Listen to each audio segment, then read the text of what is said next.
Salut, salut, salut. Bienvenue à l'épisode de cette semaine où on va parler de l'ergonomie et à quel point c'est sexy. Mhm. Donc, si tu as un doute, reste avec moi. Je vais t'expliquer pourquoi je pense que l'ergonomie c'est sexy et pourquoi toi aussi tu devrais le penser. Donc, si tu été vraiment surprise de voir ces deux mots ensemble, c'est probablement que tu penses pas que ça peut être intéressant, l'ergonomie, que c'est vraiment une matière fascinante. Eh bien, détrompe-toi. J'ai une petite devinette, des petits maths à faire avec toi. Alors, combien d'heures par semaine tu passes à travailler? J'imagine que la réponse se situe pour la plupart entre 35 et 40 heures, peut-être. Alors, si tu ne penses pas que l'ergonomie, ça peut être une partie intégrante de ton bien-être et que c'est quelque chose qui est important pour faire en sorte de te sentir bien, ben, je te demanderais combien d'heures par semaine tu passes à faire, je sais pas, ce que tu trouves qui t'apporte du bien-être, de la méditation, du sport, prendre un bain. Ça va faire quelques heures par semaine, peut-être même pas le dixième du temps que tu passes à faire ton travail. Donc, si tu as l'impression que ton travail, c'est ultra pénible, que c'est vraiment la chose où le lundi matin, tu te dis, Seigneur, j'ai hâte que ce soit vendredi, que le week-end revienne pour être enfin libre. La semaine est longue, hein? Ça fait beaucoup d'heures à ne pas se sentir bien, même si on survit jusqu'au week-end en faisant des petites actions le soir pour faire en sorte de se sentir un peu mieux, de rendre ça un peu plus acceptable. Eh bien, pourquoi pas commencer à mettre un peu plus d'ergonomie et de mieux-être dans notre travail pour faire en sorte de se sentir bien durant toutes ces heures qu'on passe à travailler chaque semaine. Et là, si tu es entrepreneur, si tu es à ton compte, que tu fais vraiment moins d'heures que ça ou que tu es maman en ce moment à temps plein, que tu as un enfant en bas âge, quand même, je t'invite à ajouter l'ergonomie dans ton quotidien parce que tout ce qu'on fait, on peut le faire de manière à préserver notre santé à long terme, que ce soit travailler, que ce soit porter un enfant, que ce soit se tenir d'une façon n'importe où qu'on se trouve dans une file d'attente ou soulever des sacs d'épicerie de course, ben, tout ça peut se faire d'une manière plus ergonomique.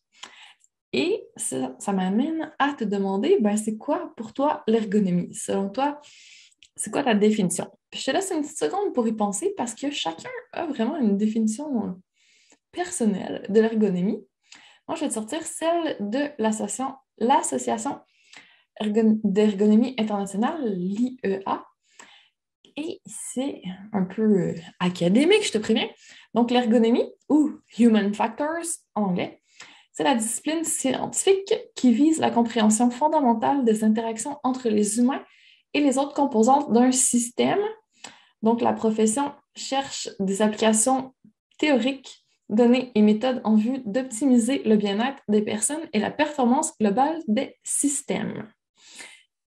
Je te résumerai ça en l'ergonomie, c'est d'adapter le travail, l'environnement de travail à la personne pour pas que la personne doive s'adapter à son environnement. Ce qui est quand même ce qu'on fait pour la plupart du temps. Donc, disons qu'on veut couper des légumes sur un comptoir trop bas, on va se pencher. Disons que notre poste de travail est trop haut, on va soulever les bras, on va se mettre dans une position qui n'est pas intéressante pour notre corps, qui n'est pas neutre, qui n'est pas optimale pour nos articulations, pour pouvoir travailler, pour compenser un mauvais aménagement ou un aménagement tout simplement pas ergonomique, pas adapté pour la personne. Donc, est-ce que tu commences à revoir ta position et te dire que finalement, l'ergonomie, c'est peut-être un moyen qui peut être très efficace d'améliorer ton bien-être et ce, durant n'importe quel moment de ta semaine, dans tes tâches quotidiennes, dans ton travail, n'importe quand. Et là, je veux juste faire une petite précision. C'est vrai que l'ergonomie, c'est plus axé sur le plan physique au départ. On joue plus sur la dimension physique, mais ça va avoir aussi un impact au niveau mental, psychologique qui va être bénéfique. Mais c'est sûr que toute seule, tu sais, c'est la seule chose qu'on fait. Ça va être moins efficace que si on le fait en combinaison avec d'autres choses. Mais ce n'est pas un élément à négliger. Donc, à peut-être ajouter dans ton arsenal de moyens de faire en sorte de te sentir bien. Alors, voilà. Allons-y avec peut-être quelques petits éléments qu'on peut améliorer dans une intervention en ergonomie. Donc, est-ce qu'on peut agir sur les éléments qui composent le travail? C'est par exemple l'environnement de travail, donc le bruit, la température, la luminosité, le poste de travail en tant que tel, donc la chaise, la table, les différents outils de travail, que ce soit un poste informatisé, donc là, ça va être plus la souris, le clavier, le téléphone, les documents, les petits éléments qu'on utilise, mais si c'est un poste qui n'est pas informatisé, ben c'est peut-être vraiment des outils, des pièces, différentes choses autres. C'est pas que applicable à un poste informatisé, loin de là. La personne aussi, donc on tient compte de son anthropométrie, de sa grandeur, de la longueur de ses différents segments, aussi de son état de santé, donc est-ce qu'elle a des blessures, est-ce qu'elle a des limitations, comment elle se tient, donc sa posture naturelle, ses besoins aussi. Ensuite, on regarde les activités de travail, donc qu'est-ce qui est fait durant le travail, les gestes et postures, comment on réalise le travail, est-ce que ça aussi, ça pourrait être optimisé, et les facteurs autres, donc facteurs psychosociaux, qui sont un petit peu moins tangibles. Donc là, on parle de l'exigence de l'emploi. Donc, est-ce qu'il y a des contraintes de temps? Est-ce qu'il y a un rythme de travail imposé? Est-ce qu'il y a des pauses?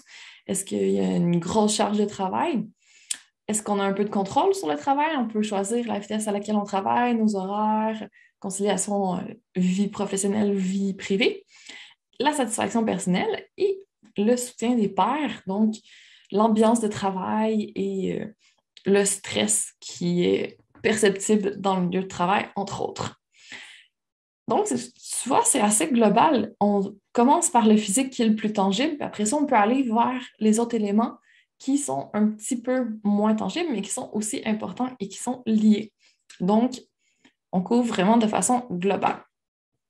Alors, si tu commences à te dire que ce serait intéressant d'aménager ton poste, je te donne davantage d'arguments. Donc, les désavantages quand on n'a pas un poste qui est adapté à nous, ben, la conséquence la plus directe, c'est de développer des troubles musculo-squelettiques, des TMS, qui sont, dans le fond, une usure prématurée de notre corps, donc toutes les tendinites, bursites, etc. Ça en fait partie, donc c'est vraiment à force de travailler dans une position qui n'est pas intéressante pour nos articulations, ça peut les amener à développer des problèmes. Et là, ben, on crée des blessures, en quelque sorte, des maladies. Et après ça, ben, ça peut mener à un arrêt de travail où on va devoir changer de travail. Et là, ben, c'est sûr que c'est moins intéressant pour notre employeur, par exemple. Si on est à notre compte, ben là, on ne pourra plus continuer à servir nos clients. Donc, c'est quand même des grosses conséquences. Et outre ça, ben, quand on n'est vraiment pas bien dans notre travail, il y a des conséquences au niveau psychologique aussi. Il va y avoir une perte de productivité, il va y avoir une démotivation. Donc, c'est absolument pas feel good, on s'entend. Il y a des gros impacts, des gros désavantages à ne pas avoir un poste de travail optimal en termes d'ergonomie. Au contraire, les avantages seraient de favoriser le bien-être à long terme. Donc, on maintient la santé, on met les chances de notre côté de ne pas développer de troubles musculo-squelettiques. Quand on sent qu'il y a une volonté de notre employeur de faire en sorte qu'on se sente bien, bien, on se sent mieux dans notre milieu de travail aussi, ça a un impact psychologique. Et là, on est content de travailler dans cette entreprise-là, puis c'est bon pour la rétention aussi, on a plus envie de rester à long terme. Puis avec tous les problèmes de main-d'œuvre actuellement, je pense que l'ergonomie, ça peut être une chose intéressante aussi pour tout le monde, tant pour les employés que les employeurs. Donc, à considérer de part et d'autre. Puis bien sûr, bien, ça va avoir un impact sur la productivité quand on se sent bien, quand on est capable d'accomplir notre travail au meilleur de nos capacités, que les activités de travail, que l'environnement, tout est optimisé. Bien, ça fait en sorte qu'on est plus productif, qu'on se sent bien toute la journée, qu'on arrive moins fatigué à la fin de notre semaine, qu'on arrive à la retraite en étant aussi en santé. Donc vraiment, on peut penser à très, très long terme et ça va être que bénéfique dans le temps.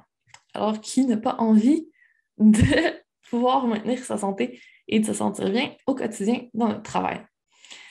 Donc, que tu sois employé, employeur, responsable RH, je t'encourage vraiment à faire la promotion de l'ergonomie dans ton milieu de travail pour que vous puissiez tous bénéficier des avantages de l'ergonomie.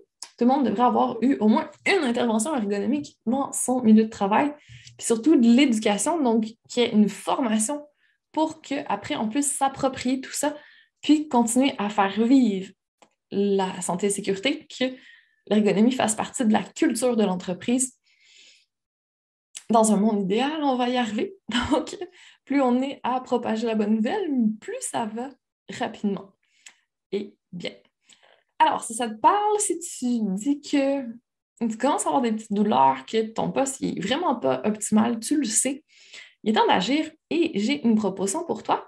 Donc, j'ai un cours en ligne qui s'appelle Ergonomie 101 qui est construit en différents modules. Donc, on ajuste vraiment un élément à la fois. Tu peux le faire quand tu veux, où tu veux, vraiment à ton rythme.